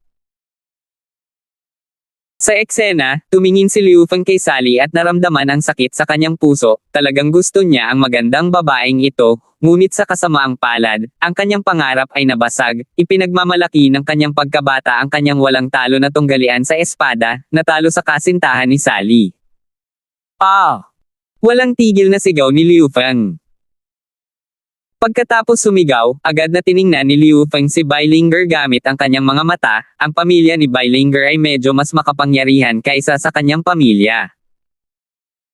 Ang kanyang pamilya, si Liu Feng ay inutusan ng kanyang pamilya na habulin si Beilinger at kunin ang hanay ng mga diskarte ng baril ng kanyang pamilya. Nakita ni Liu Feng na si Sally ay wala ng pag-asa at tumakbo siya kay Beilinger sa takot. Linger. Napabuntong hininga si Beilinger, "Liu Feng, walang awa ka." "Linger, I'm sorry la, ginugulo lang kita." "Maligaw ka, kalbo." Sigaw ni Beilinger. "Linger. Baldy, simula ngayon, wala nang relasyon sa pagitan mo at sa akin." "Linger, itigil mo na." Sinubukan itong iligtas ni Liu Feng. Bitch. Sinampal ni Beilinger ang mukha ni Liu Feng bago muling nagmura ng asong babae at dumura sa mukha ni Liu Feng. Galit na galit si Liu Feng at umungol, "Beilinger, huwag mo akong bigyan ng kahihiyan, inuutusan kita ngayon na maging mabuti at maging girlfriend ko muli, o kung hindi, huwag mo akong sisihin sa pagiging bastos." Nang makita ni Beilinger ang malungkot na tingin ni Liu Feng, umatras siya ng ilang hakbang sa takot, at nang makita niya sina Lance at Sally sa hindi kalayuan, agad na tumakbo si Beilinger. Nakangiting magiliw kay Sally, sinabi niya, "Sally." Napabuntong hininga si Sally, "Bakit? Huwag mo akong tawaging ganyan, pamilyar ba ako sa iyo?" "Sally, I'm sorry. I apologize to you. Dapat pala hindi na ako sumama sa kwarto mo, bulag ako, sorry." Si Sally Brown ay isang malambot na tao, nang makitang humingi ng tawad si Beilinger, pinatawad niya ito. "Kalimutan mo na, hindi ako nakikialam sa'yo." Sinabi ni Lance, "Sally, huwag kang makibagay sa ganitong uri ng tao, sabihin sa kanya na lumabas ng dormitoryo." Abala si Beilinger, "I swear, hindi na ako magiging ganyan ulit. Ibabalik ko ang kwarto mo, huwag mo akong paalisin, okay?" Sinabi ni Sally kay Lance, "Oh, hayaan na lang natin, alam na niya na mali siya, at napakahirap din niya ngayon, namamaga ang mukha ng boyfriend niya." Sa sandaling iyon, biglang lumapit si Liu Feng at hinawakan ang buhok ni Beilinger at kinaladkad siya palayo. "Beilinger, Bibigyan kita ng isa pang pagkakataon, gusto mo bang maging girlfriend ko ulit? Pagbabante ni Liu Feng, inutusan siya ng pamilya. Ah! Sigaw ni Beilinger, anong trahedya ngayon? Una siya ay sinampal ng 2 beses ni Lance at hinaila ang kanyang buhok. Pagkatapos ay naghahanap ng kasintahang maghiganti, at bilang resulta. Sa halip 12 ng beses siyang sinampal ng kanyang nobyo at ngayon ay hinihila ang kanyang buhok. Sumigaw si Beilinger kay Sally, Sally, sabihin mo sa boyfriend mo na iligtas ako, okay? Sinabi ni Lance, nakakatalo sa sarili, huwag pansinin siya. Sally, iligtas mo ako, okay? Sumigaw si Beilinger, ang pinakamalaking tiwala niya ay si Liu Feng, ngayon ay nagkalaban na sila ni Liu Feng, wala siyang maaasahan, wala siyang mahanap na tutulong. Siya kapag binubuli, kaya gusto niyang bumawi kay Sally, sa kasamaang palad, huli na. Sally, I'm begging you, help me, I was wrong, Su. Sigaw ni Beilinger habang hinihila siya ni Liu Feng sa kanyang buhok. Sinaway ng maraming tao si Liu Feng dahil hindi siya tao, sa kasamaang palad, si Liu Feng ay napakalakas na henyo, na naglakas loob na sabihin sa kanya, ang mga ordinaryong estudyante, kahit ang ikalawang baitang ay hindi siya kayang talunin. Marahan na sinabi ni Sally kay Lance, kalimutan mo na ito, iligtas mo siya minsan, mas mabuting magkaroon ng mas maraming kaibigan kaysa sa maraming kaaway. Nakita ni Lance na sinabi ito ni Sally at walang magawang tumawa, ikaw, laging napakalambot ng puso, kung ako iyon, hindi ako mag-abala sa pag-aalaga sa kanya. Kalimutan mo na ito, iligtas natin ito. Umakyat si Lance. Napabuntong hininga si Liu Feng, ito ay isang pribadong bagay sa pagitan natin, ipinapayo ko sa iyo na umiwas dito. Sinabi ni Lance, ayaw ko ring makialam, ngunit sa kasamaang palad, ang aking kasintahan ay masyadong malambot ang puso, ayokong mabuli mo siya, Liu Feng, inuutusan kita ngayon sa pangalan ng iyong ama na hayaan mo na siya, at wala kang kinalaman sa kanya mula ngayon, huwag mo na siyang guluhin ulit. Galit na sinabi ni Liu Feng, kaninong pangalan ang sinabi mo? Sa pangalan ng iyong ama. Si Liu Feng ay napakasakit, sa pangalan ng kanyang ama, ito ay tahasang sinasamantala siya. Huwag kang masyadong lumayo, bagamat natalo lang ako sa iyo, hindi ibig sabihin na mas mababa ako sa iyo. Hindi rin ibig sabihin ng pagiging eskrima ko ay mas mababa ito sa iyo, kulang lang ako sa pagsasanay. Personally, you and I are both genius students, who is stronger in the future is anyone's guess, so don't force me. Ngumuso si Lance, pinipilit kita sa pangalan ng iyong lolo na palayain si Beilinger.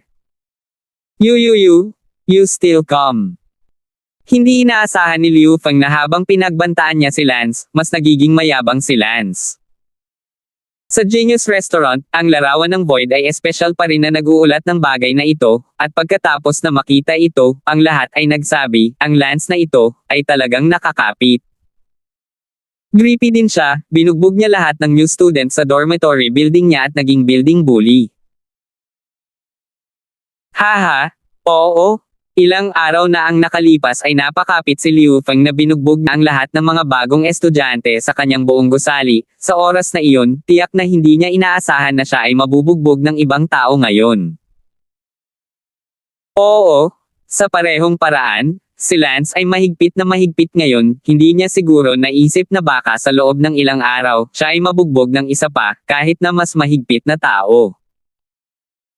Nakita ito ng napakaraming beses, ngunit lahat sila ay mga henyo, at sa hinaharap na larangan, talagang mahirap para sa sino man na sabihin kung sino ang mas malakas kaysa kanino.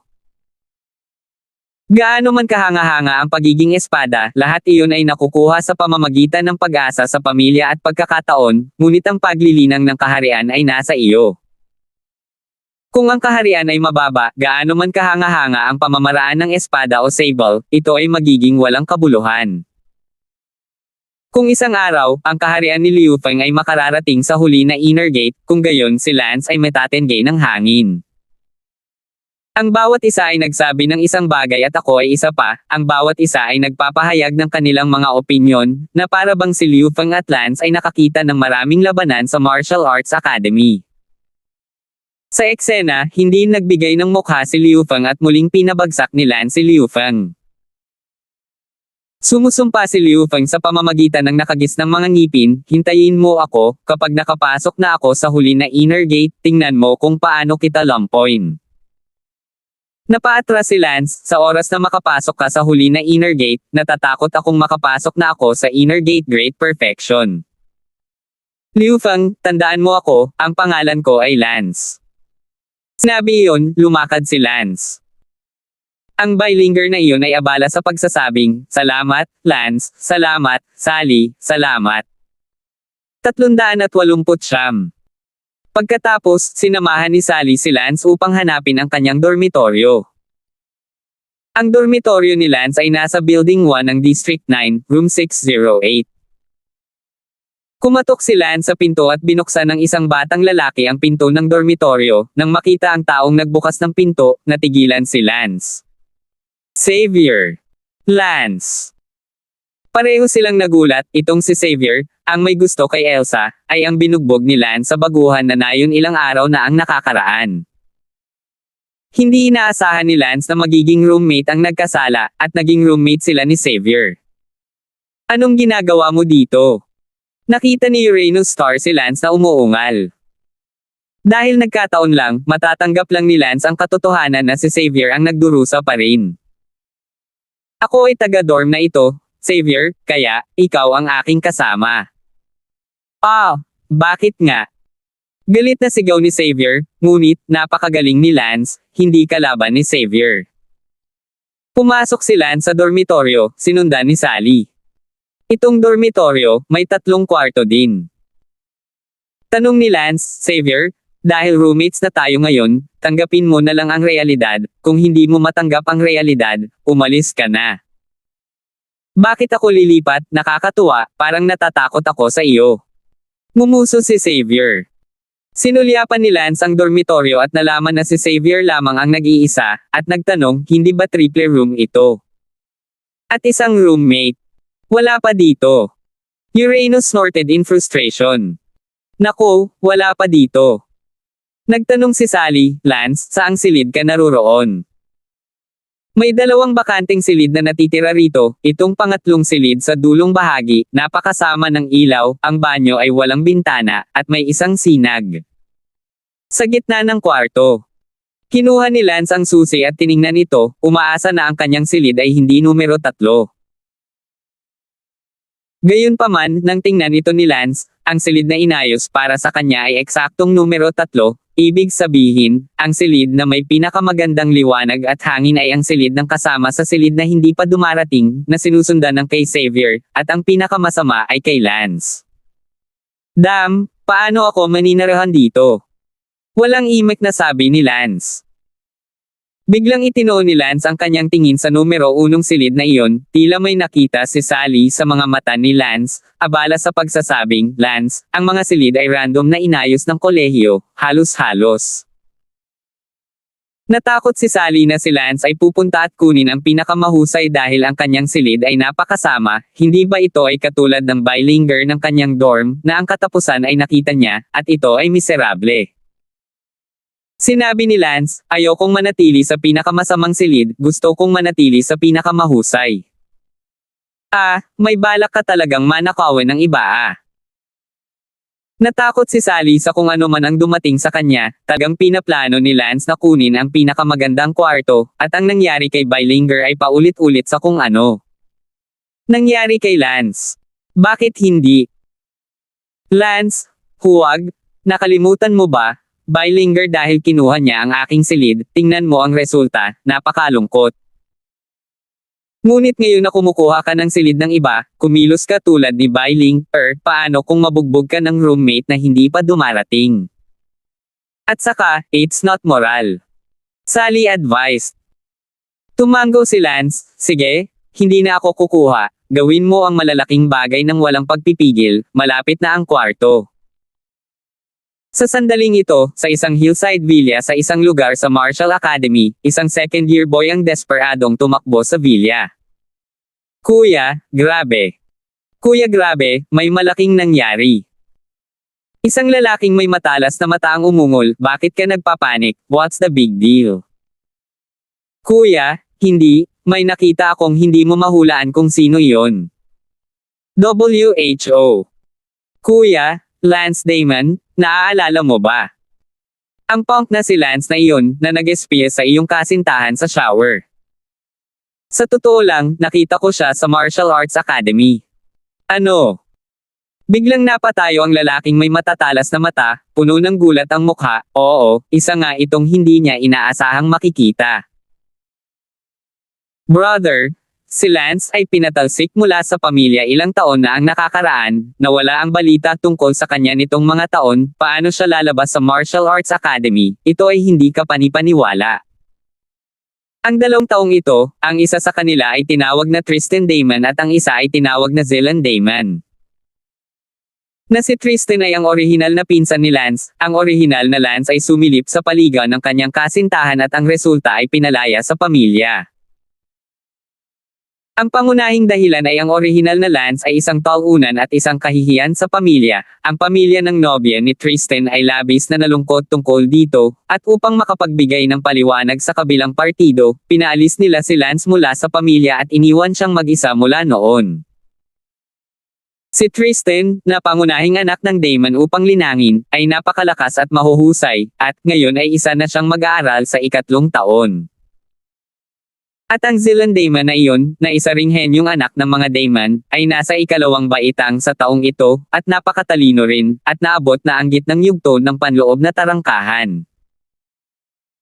Ngayon lang, dumaan si Zilan sa Genius Restaurant at nakita niyang nakakagulat ito, kaya pumasok siya para tingnan, ngunit bilang resulta, hindi niya inaasahan na makikita niya si Lance.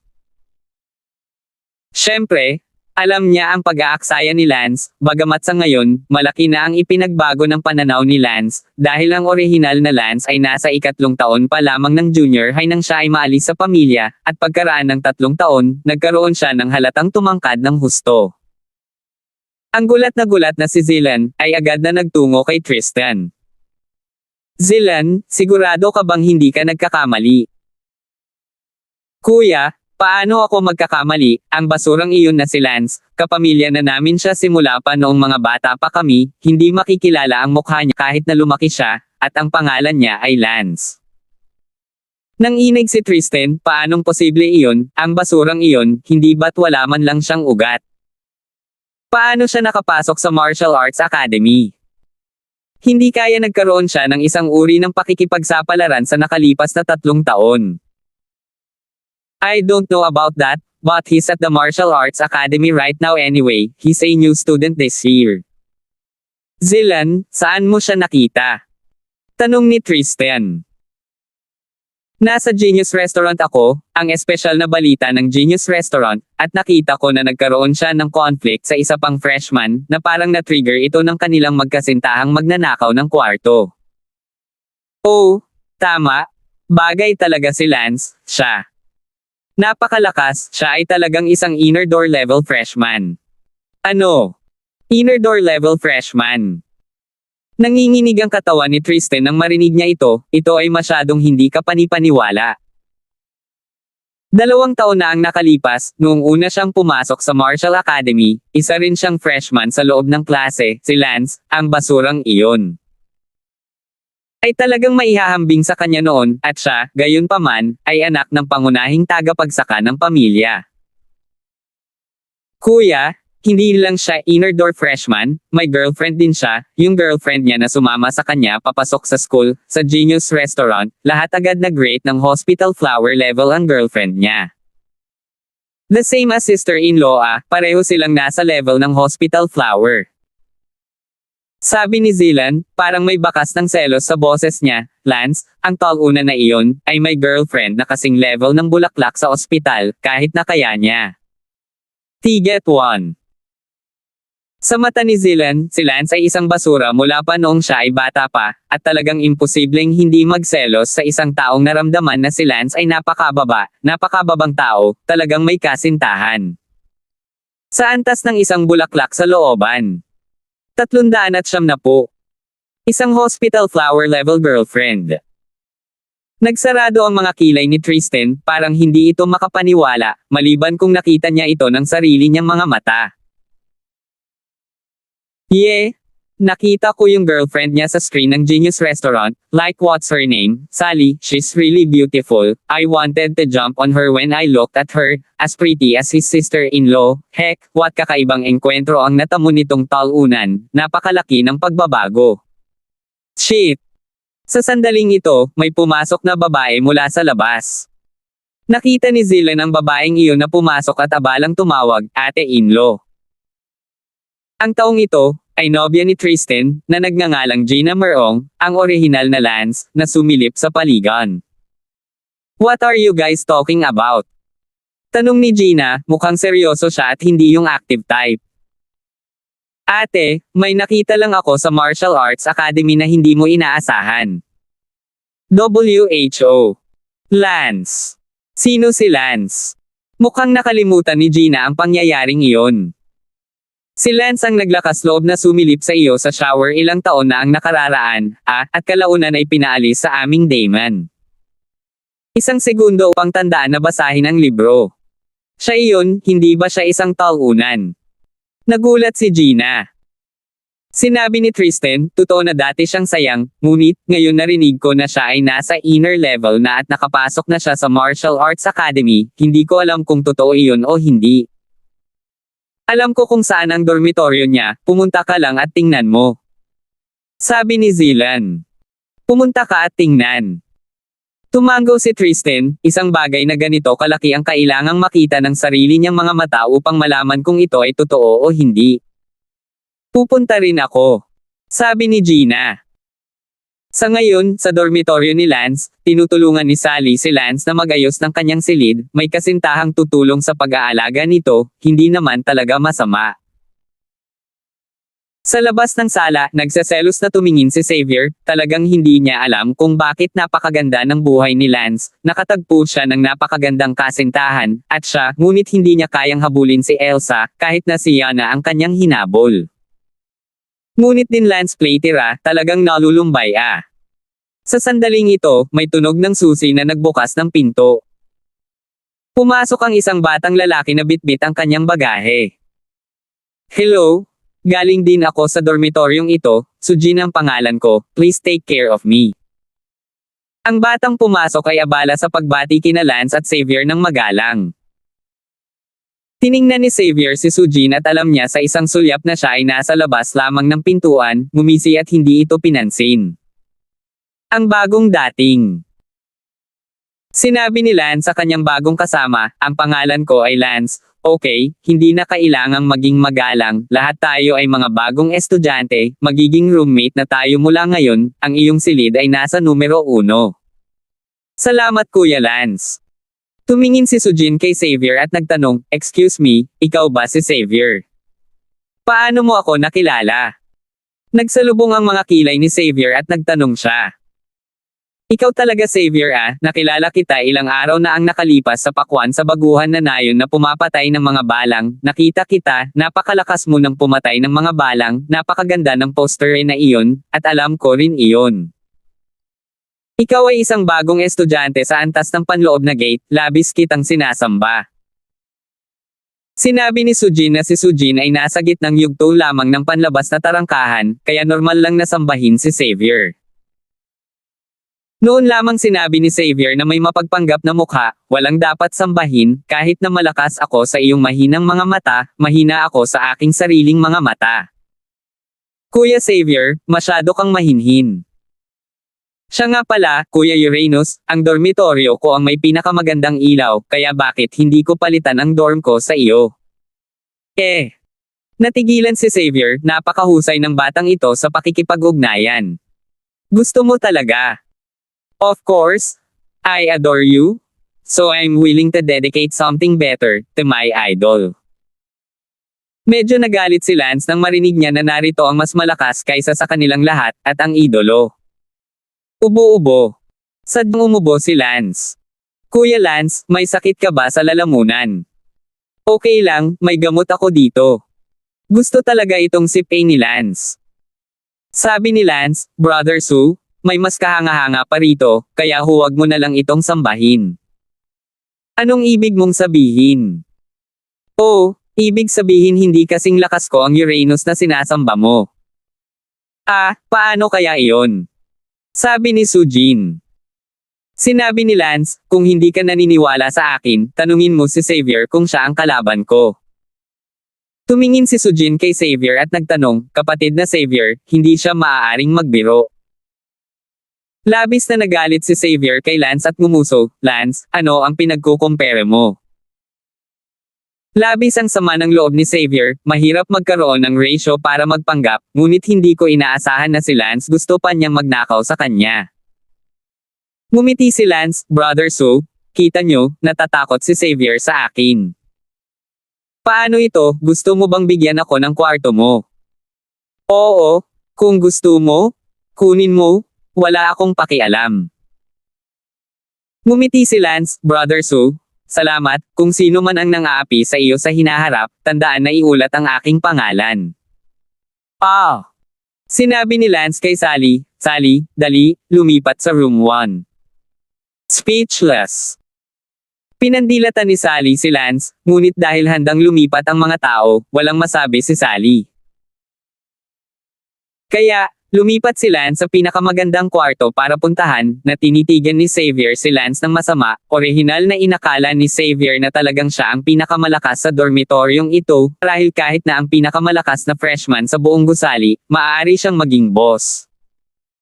Sino ang nakakaalam, tumakbo si Lance at nakaramdam siya ng hindi nakikitang inaapi. Tinutulungan ni Sally si Lance na muling ayusin ang kanyang silid nang pumasok si Sujin na iyon at sinabing, Brother Tang, Mrs. Tang, ito ay isang espesyal na produkto na dinala ko mula sa aking bayan, gusto mo bang subukan ito? Ah! Tumingin si Lance kay Sujin, ang taong ito ay magaling sa pakikipagrelasyon, pagpapalit ng mga kwarto at paggawa muli ng mga specialty. Salamat pala, Sally ang pangalan niya, babae ko siya. Pagpapakilala ni Lance. Kuya Lance, ang swerte mo talaga sa pagkakaroon ng napakagandang girlfriend. Magkakaroon ka rin ng magandang girlfriend.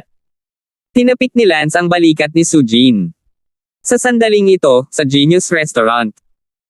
Sa bakanting espasyo sa gitna ng restaurant, biglang nagpalit ng balita ang screen. Sa larawan ng screen, dalawang lalaki at isang babae ang lumipad pababa mula sa isang magandang villa complex sa Martial Arts Academy. Hoy, hindi ba iyon si Tristan, na nanalo ng titulong Supreme Genius, mula sa Martial Academy, at ang kanyang magandang kasintahang si Gina, ang bulaklak sa looban? Paano silang dalawa napunta sa espesyal na balita ng restaurant?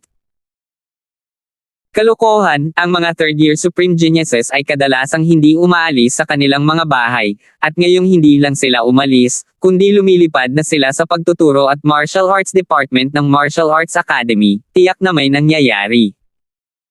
Ng pinakamataas na henyo ay tiyak na makakagawa ng espesyal na balita. Hindi ko alam ano ang problema ni Tristan at ng kanyang courtyard flower fiancé na dumarating sa pagtuturo ng Martial Department, medyo curious ako, at least, magandang makita ang kanyang courtyard flower fiancé. Tingnan mo ang screen, ang kanyang fiancé. Si Gina, yung figure na yun, yung bewang, nakakaloka talaga. Sa Genius Restaurant, lahat ay nakatitig sa screen sa kawalan, nagsasabi ng isang bagay sa isa't isa, na tila mas interesado kaysa sa dalawang freshmen na nag-aaway na sina Liu Feng at Lance. Pagkatapos ng lahat, iyon ang mga taong nakakuha ng Supreme Genius ng Martial Arts Academy, parang mga bituin, kaya natural na mas interesado ang iba. Forget what they doing, keep on